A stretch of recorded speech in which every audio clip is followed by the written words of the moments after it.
آج بھی میں دعوت دیتا ہوں، آج تو سوشل میڈیا کا زمانہ ہے، میری یہ دعوت قبول کریں علماء دیوبند یا جو بھی، میں آپ سے اتحاد کر لوں گا، سینے سے سینہ لگا لوں، لیکن صرف یہ باتوں سے تم انکار کر دو اور کہو کہ وہی عشق رسالت ہمارے اندر ہے جو سیدنا ابو بکر صدیق میں تھا، سیدنا عمر فاروق میں تھا، عثمان ابن عفان میں تھا، حیدر کرار میں تھا۔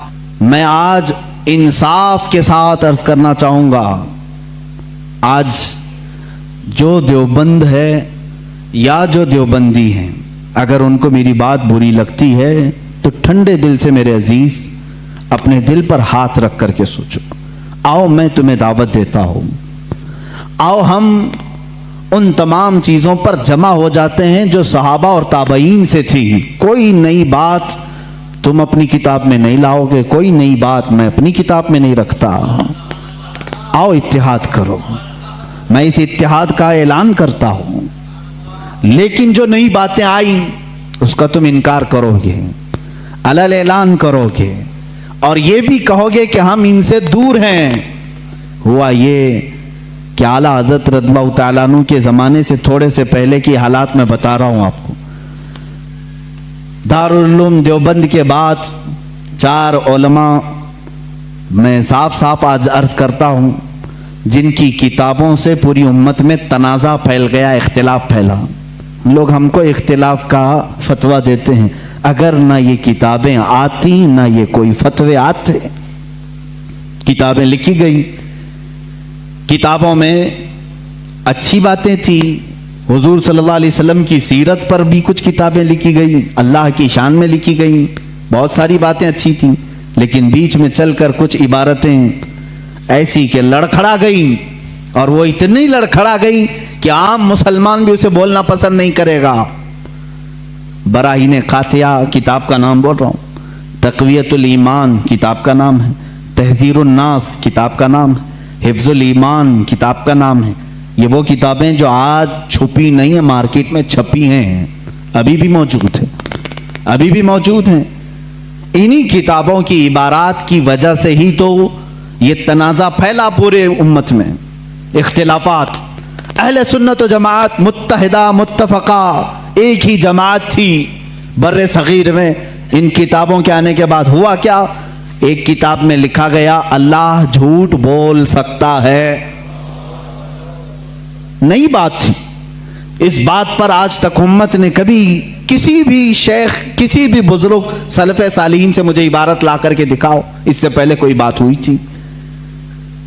پھر ایک کتاب میں عقیدہ توحید کو بیان کرتے ہوئے مولوی اسماعیل دہلوی صاحب نے یہ تک لکھ دیا، حضور صلی اللہ تعالیٰ علیہ وسلم کا خیال نماز میں آنا گدھے اور بیل کے خیال سے بدتر ہے۔ یہ نئی بات تھی کہ نہیں تھی؟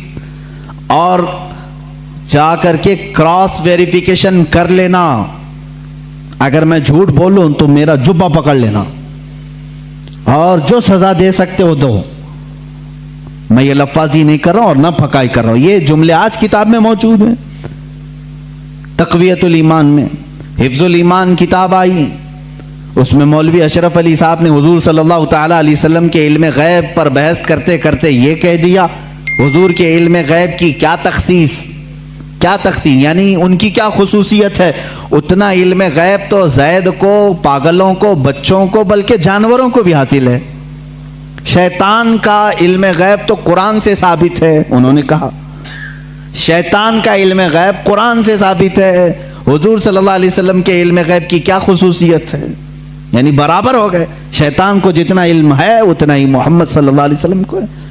میرے عزیزو، کیا یہ باتیں دل پر نہیں لگتی مسلمانوں کے؟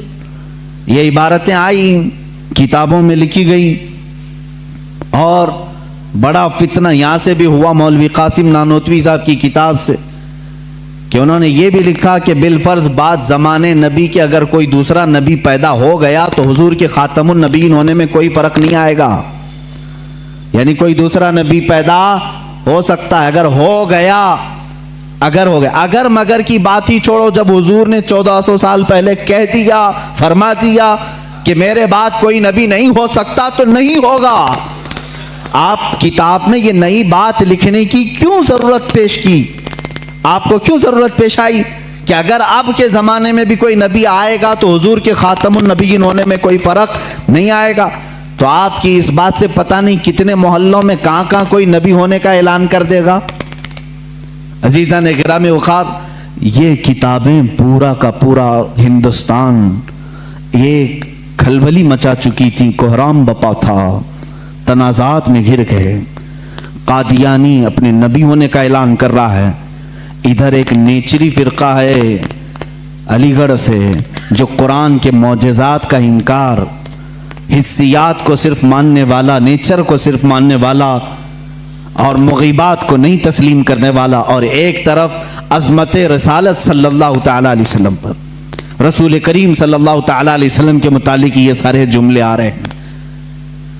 چلو 100 سال کا عرصہ گزر گیا، آج بھی میں دعوت دیتا ہوں، آج تو سوشل میڈیا کا زمانہ ہے، میری یہ دعوت قبول کریں علماء دیوبند یا جو بھی، میں آپ سے اتحاد کر لوں گا، سینے سے سینہ لگا لوں، لیکن صرف یہ باتوں سے تم انکار کر دو اور کہو کہ وہی عشق رسالت ہمارے اندر ہے جو سیدنا ابو بکر صدیق میں تھا، سیدنا عمر فاروق میں تھا، عثمان ابن عفان میں تھا، حیدر کرار میں تھا، رضوان اللہ تعالی علیہ اجمعین.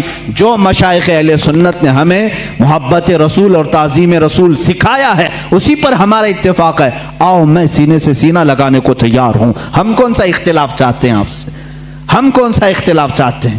ہمارا یہ ایک بات یاد رکھ لیں، اگر میں آج نام لے کر کے کسی کو کہہ رہا ہوں تو صرف اس لیے کہ ہمارا دین ہی یہ کہتا ہے جو ان سے نا آشنا ہو اس سے ہمارا کوئی تعلق بھی نہیں.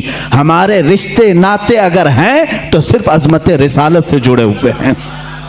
جو نبی کا ہے وہ ہمارا ہے. اسی لیے سرکار مرشدی پیر و مرشد تاج الشریعہ رحمت اللہ تعالی علیہ نے فرمایا ہے، نبی سے ہو جو بیگانہ اسے دل سے جدا کر دیں.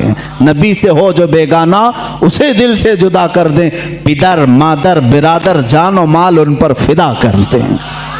اسی وقت ایمان کو پہنچو گے، اسی وقت ایمان کو پہنچو گے. اب یہ حالات میں بتا رہا ہوں آپ کو، انڈیا کے، ہندوستان کے، اکھنڈ بھارت کے حالات، مسلمانوں میں تفرقہ پیدا کیا انگریز، اور انہوں نے اپنے مال، اپنی حکومت، اپنی سلطنت کو پھیلانے کے لیے، بہادر شاہ ظفر کا قتل ہو چکا تھا. اس کے بعد علماء حق نے محسوس کر لیا کہ انگریز درمیان امت تفرقہ ڈال کر اپنی کرسی سنبھالنے کی کوشش کر رہا ہے. تو وہ مرد مجاہد علامہ فضل حق خیر آبادی رحمت اللہ تعالی علیہ نے دلی کی جامع مسجد سے فتویٰ صادر فرمایا کہ انگریز ہندوستان کا دشمن ہے، ان سے قتال کرنا فرض ہے مسلمانوں کو. اسی فتوے کی بنیاد پر زندگی بھر کی عمر قید کی سزا میں ان کو انڈمان نکوبار بھیجا گیا. وہیں پر ان کی وفات ہوئی. آج مزار بھی ان کا جزیرہ انڈمان میں ہے. مولانا کفایت علی کافی رحمت اللہ تعالی علیہ، جو 1857 کی یہ جو غدر ہے اس کے بعد کے علماء اہل سنت کی بات میں کر رہا ہوں، انہوں نے محسوس کر لیا اسی زمانے میں کہ انگریز نے فرقہ پیدا کر دیا ہے. کچھ علماء اس کی بولی بول رہے ہیں. ظاہر سی بات ہے یہاں کچھ علماء جو مدرسہ بنا رہے تھے ان کو ماہانہ مشاہرہ مل رہا ہے انگریز حکومت سے. علی گڑھ کو پاؤنڈ آ رہے ہیں انگلینڈ سے، اور دیگر علماء کو پاؤنڈ آ رہے ہیں، اور یہاں جو علماء ان کی ان خرافات کو بیان کر رہے ہیں ان کو پھانسی پر چڑھایا جا رہا ہے. مولانا کفایت علی کافی رحمت اللہ تعالی علیہ، جن کے اعلیٰ حضرت بھی بڑی عزت فرمایا کرتے تھے، وہی کفایت علی کافی جنہوں نے اپنی ایک نعت میں کہا تھا، کوئی گل باقی رہے گا نہ چمن رہ جائے گا، پر رسول اللہ کا دین حسن رہ جائے گا. اطلس و کم خواب کے پوشاک پہ نازاں نہ ہو، اس تنے بے جاں پہ خاکی کفن رہ جائے گا.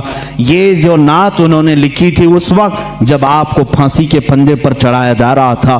یہ مولانا کفایت علی کافی، پھر مولانا عنایت احمد کاکوروی رحمت اللہ تعالی علیہ، جن کو جیل کی سلاخوں کے پیچھے انگریزوں نے بند کیا.